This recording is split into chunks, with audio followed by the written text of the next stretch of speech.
Hi everyone, this is slbmdluli, and to everyone who is already subscribed to my channel, welcome back. And to everyone else who is new on the channel and maybe hasn't subscribed, please subscribe below and like the video if you like it. And yeah, so today's topic will be how I got into the film and TV production industry.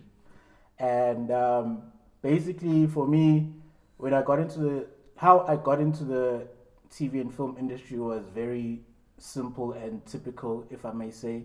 Typical because I genuinely, I genuinely went to school for it, you know, and me being in this industry wasn't something that I I had imagined or envisioned before.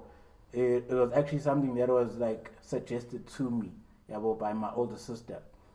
So before I got into the film and TV industry, I was basically studying at Varsity College PMB back in my hometown, which is Peter Marisburg, and basically what happened there was that I failed two modules. It was like my first year, yeah, well, I failed two modules, and then what happened was, okay, I failed because like I wasn't listening at home. Yeah, well, like my mom would always tell me that like you must study, you must do your assignments, go to school, yeah, go grow vanjalo. Friends won't do anything for you. As long as you finish school and focus on school, you'll be good one day. Yeah, well, but obviously, you know, when you're young, awulaleli lezo zinto, yabo.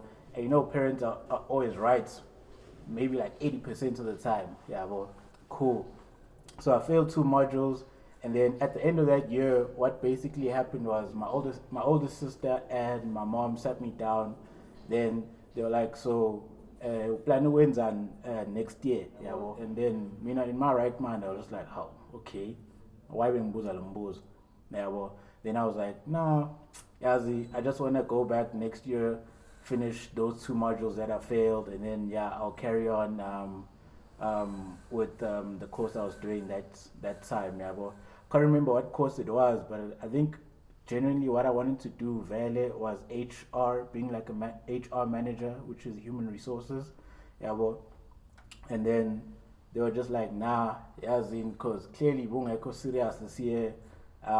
Tina, we feel like Yazin, you shouldn't actually go back to school and finish these two modules. Kuzomele uhlale phansi and think about the things that you were doing this year, which made you not take school seriously. Yabo. So I'm like, how? Kwenzekalani manje? Yabo. How? Bangibiza amnandi. Yabo. I'm thinking mhlawumbe bazonginyusela i-allowance or bazongitshela hayi mhlawumbe they're gonna buy me a car. Yabo, izinto ey'njalo nje.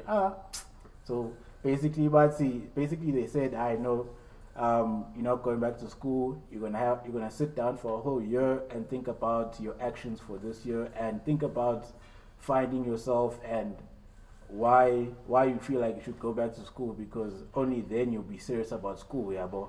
So I'm like, I then I try negotiate, hey loads, yeah, bro.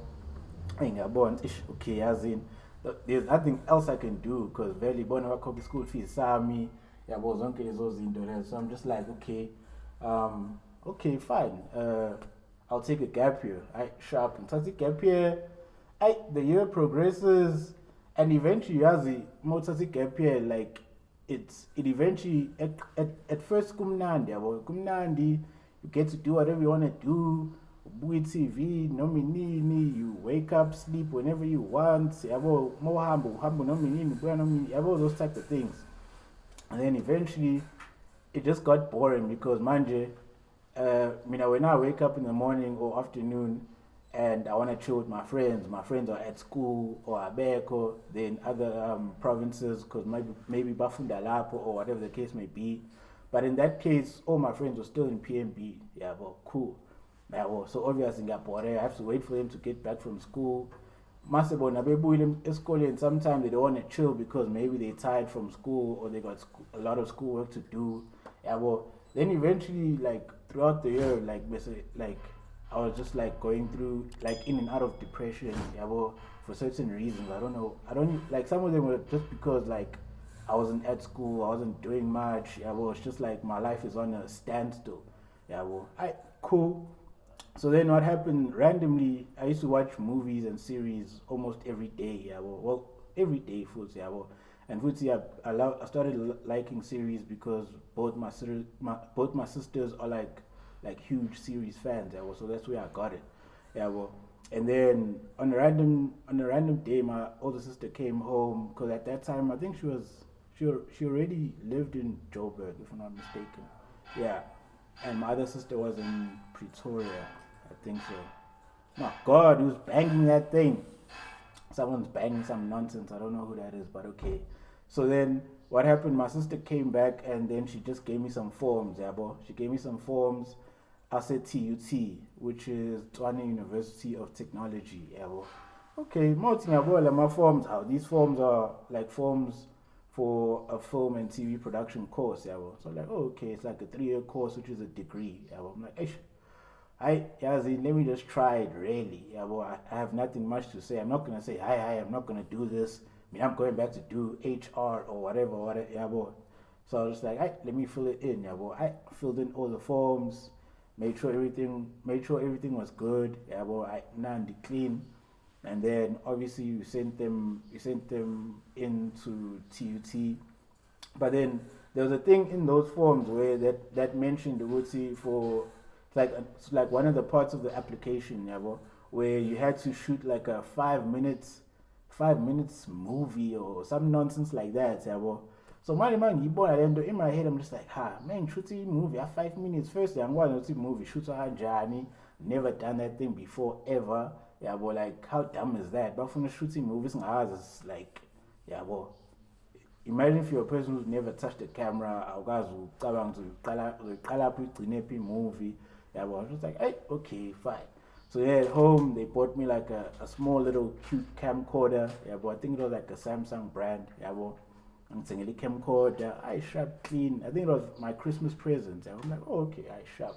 Yeah, well, so I used to shoot things with my friends, shoot when you're chilling, shoot nonsense and yeah, well, but like, yeah, well, it was like cool at that time. Eventually, I shot like a mini movie for like 5 minutes and sent it through.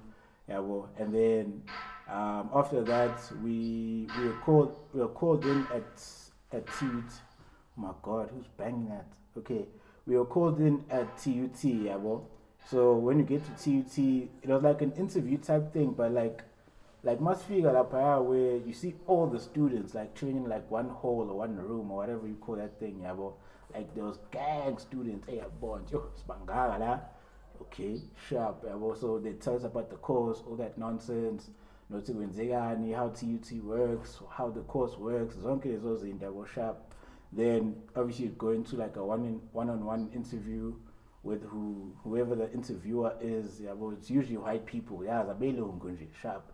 Did that, clean out, and then after some time, basically I didn't get accepted. Yeah, well, so I didn't get accepted, and at that specific time, I was still going through like in and out of that depression phase. Yeah, well, so in my head, like now I'm thinking, I'm not good enough. Shuthi kahle mina ngeke ngiphinde ngibuyele esikoleni. Yabo zonke lezo zinto. Now obviously mawucanga zonke lezi zinto ucanga nokuthi ekhaya like they were right about the fact that I wasn't taking school seriously. Yabo zonke lezo zinto, yabo.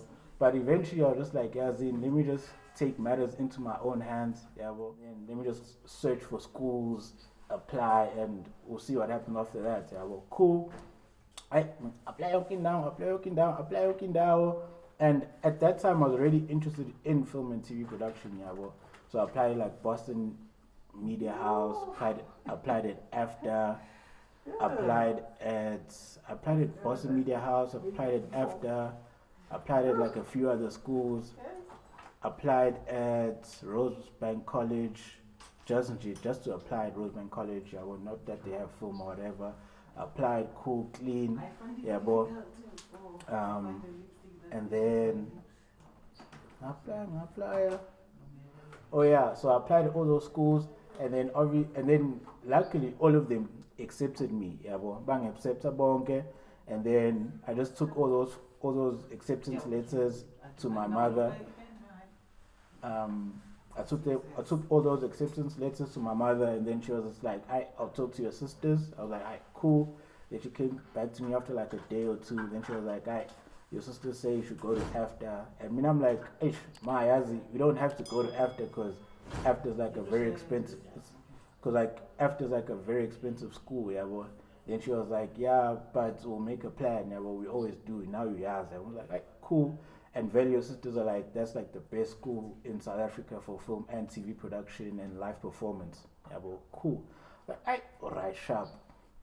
Fast forward, now I'm in Joburg, studied at AFTA.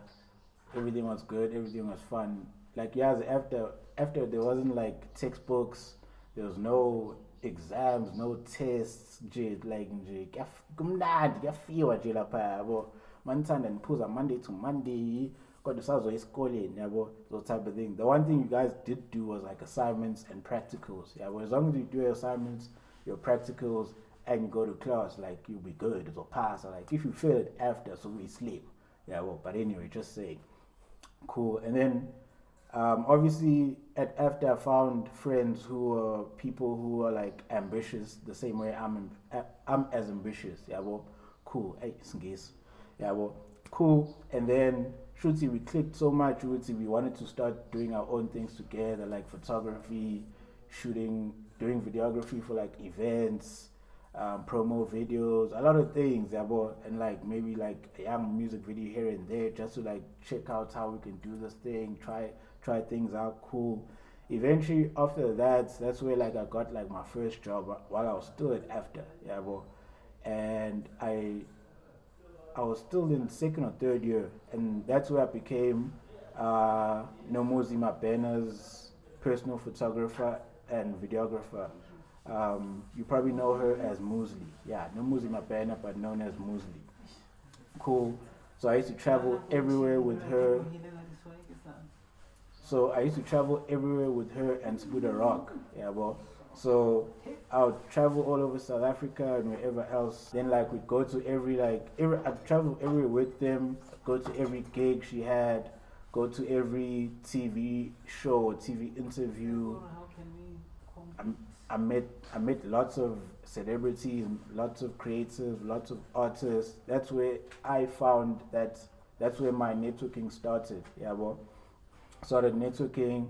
I was cool with a lot of creatives, a couple of celebrities, yeah, and then things just started opening up for me slowly but surely, you know what I mean? And then it showed me Ruti Joburg really has, as much as people always say you need connections, you do need connections, but it's who you roll with, who you know, and what you do and where, yeah, so from there, that's where I learned how to move around like celebrities, artists, and important people. Because like when I was rolling with Muesli, Spuda Rock, and Daniel, who was like the sound engineer, like they taught me like when we're with other celebrities, like how to act, how to be chilled. Don't speak to them unless they speak to you, type thing. You know what I mean? Not like in that sense, but like you know what I mean. And now I'm not a person who, hey, if I see AKA, now I'm going to run and say, hey, AKA, no, yeah, we're not chill. Eventually, AKA would pull up to us or whatever and speak to us or whatever. Oh, but usually, because, you know, Muesli and Spuda Rock are like tied to AKA, we always chill at their table, those type of things. Cool. From there, that's just like how I learned how to move. Yeah, and then after that, I started working for Offensive Mwase, which is OM Films. Yeah, I started working for OM Films with Offensive Mwase and Mama Nels, which is Negasiwa Mwase. And that's where I basically found my love for music videos, really. You know what I mean? So I learned a lot from both of them. And the nice thing about working for them was that they made you feel like you're at home, like you feel like you're part of the family, which I loved so much. Yeah, it just made you feel like you're owagobo, yeah, and they give you that sense of love. You would say anything you need, if you ever just need to talk to someone, yeah, if you need to talk to someone, Mama Nels was that person, yeah, and then after that, that's where I got my current job, which I'm at right now. If you don't know what I work for, just go on my Instagram bio and you'll probably see there. And then I got that job. I was still working for OM Films, and the thing is there. I randomly got an email, which I don't remember applying to work for this job now. And then what happened was I got an email saying they want me to come in for an interview like tomorrow type thing. When I saw it, yeah, but it's like damn. And that same day, which is tomorrow, we were shooting a music video for some artist in Santon with OM Films. So then I had to like make like a quick like little excuse as to where I was going the next morning, so I can make that meeting. Then from that meeting, I went and met the team there in Santon. Yeah, so I went to the interview. Interview was cool, clean, it was short. Maybe it was like a 15 minutes interview. They hired me on the spot. I was just like, okay, wow, okay, cool. Yeah, well, clearly maybe I'm doing something right, or shuti, amadlozi, anami, something. God is with me. Cool, nice. And then I had to tell Mama Nels and Uncle Scrooge, which was like, like one of the toughest things I felt was an issue for me. Yeah, well, so then eventually, for me, it was very easy to speak to Mama Nels because she's like a mother to you, dude. Like, yeah, well, cool. So I told her, like, Mama Nels, this is what happened, wada, wada, wada, wada, wada. Then Mama Nels was just like, dude, if the bag calls, go to the bag. I was like, yo, for real? She's like, yeah, dude, go to the bag. See, now we still here. Yeah, well, I was like, oh, okay. Are you sure? It's like, yeah.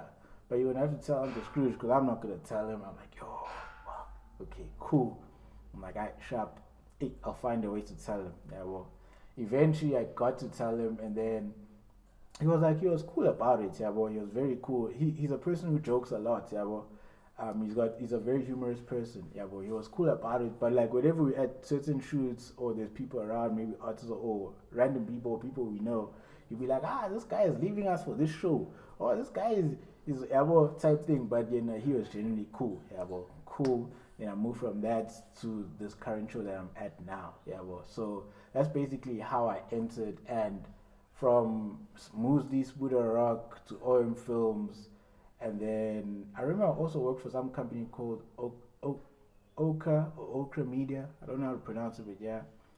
We did something for like some TV show on SABC3. It was like a kiddie show, some nonsense like that. Yeah, cool. So then after all of this, that's like basically when I worked for all those people, I gained a lot of connections, and that's what you genuinely need in this industry as much as possible, because as sad as it is, when you send a CV in, they'll send that CV and then nothing ever happens to it. Yeah, well, if you go drop off a CV, they'll take your CV, probably put it in the bin. Sometimes they won't even allow you into the company because you don't have an appointment type thing, which is sad. So it's like going all the way to Santon or in the suburbs just to go to drop your CV or whatever, and then more figure out by 2 hours because you don't have an appointment, then you feel like shit. Yeah, well, cool. CV yako, you never get a response, nothing. Yeah, well, I sharp eventually. So the connections help because every person that you meet is basically someone that can refer you to another job, And they always say you're as good as your previous job, you know what I mean? So whatever you do when you're in this industry, just make sure everything you do it well, do it all the time.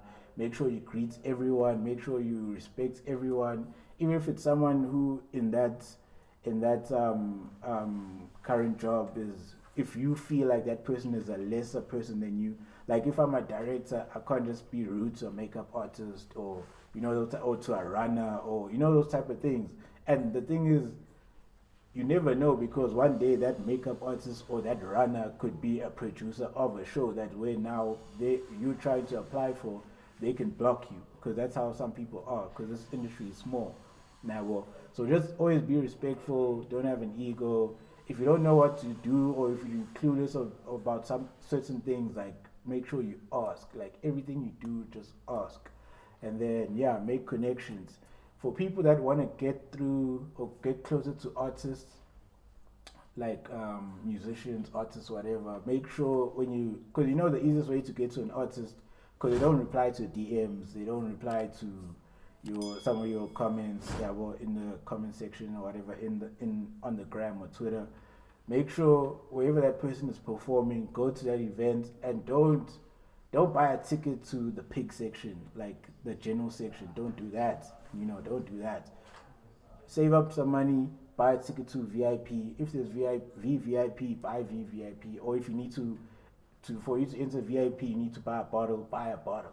You know what I mean? Because once you're in the VIP with your friends or whoever you're with there will always be that slight chance where you can sneak in and just talk to that artist real quick. Yeah, well, if not the artist, the most important person to find there is like the artist manager or like anyone who's close to him or her who's sitting within their table. Yeah, we'll find out who they are, what they do, and then you'll know who to speak to that could like direct you to the artist himself. You know what I mean?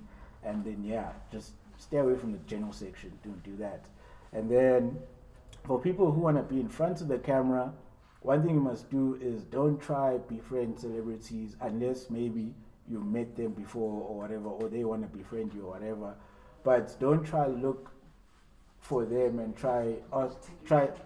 don't try to tell them, Uguti, this is what you're trying to do, you're trying to be an actor. They won't do shit for you really because they're also hired. Just make sure that when you try speak to them, try ask them maybe who's the agent, who's someone that they know is a casting director or someone that you can, and always ask for the email. Don't ask for their numbers. Don't try to befriend them because some of them buy a trailer, but some of them hide to buy a trailer. They get these questions all the time. They get DM this all the time. Like I remember when I used to like roll with Muzi and Scooter Rock, like there's people who would come up to Muzi and more. Maybe the whole week we were doing things and we were out sleeping late, traveling, and there will be someone randomly that comes to at the mall, also all these questions, and you can see in her face, so she's just not there. But because of the fact that she's a public figure, she has to entertain that person, you know what I mean? Because but no, she's just genuinely tired. She just wants to do what she wants to do there and be out. Yeah, well, so the best thing you can do, especially when it comes to actors, don't try to befriend the actors. Befriend crew members. Make sure you befriend crew members in every single show that you go to. If it's a show where you're in front of the camera or maybe you're on set for that day or whatever, or you meet someone at Groove or wherever and that person worked for a certain show, make sure that person is part of the crew, because the crew members are the people who actually know when the new show is coming through, or if a new show is coming or a certain show is going to need presenters or actors or whatever the case may be. They will know before they even cast out those actors or presenters or whatever, right? Yeah, but and some of the actors don't even get paid as much as the crew, which is sad. Yeah, but some of the most crew gets paid more than actors, right? Right, Bumi? Thank you. Yeah, right. Yeah, damn right, Bumi. Yeah. So make sure you befriend the crew members, befriend the crew members, befriend the crew members. Actors like won't do shit for you, to be quite honest, really. but they are hired. Yeah, well, once the brief is out, if they want someone like this, that's when they get called. Yeah, well, but the crew members know the crew members know next month there's a show like this coming and we're gonna need presenters. Already I know okay, so and so said she wanted to be a presenter. Let me suggest her to the producer. Like, hey, I think she might be good for this show. I know like you guys do agency, what, but like, can you at least give her a chance or give him a chance? Then if they like, oh, okay, sure, then that's a plug type thing. So make sure befriend the crew members, befriend the crew members, befriend the crew members. Yeah. Anyway, that's basically how I got into the film and TV industry. And if you like this topic, please give it a like. Please subscribe if you haven't subscribed. If there's anything you want to ask, anything you want to, maybe a situation you've been in, drop a comment. We'll engage in the comment sections. I always make sure I respond to the comments. Trust me, even if it's like 2 days later or 3 days later, I'll always make sure I respond to the comments. Thank you for watching, and check out my next video coming soon. Also, I am close to 1,000 subscribers. I think I'm short of like 40 subscribers. So please, if you like my content, Please share it to your friends, share it to anyone, honestly, and thank you for watching as usual. Thank you.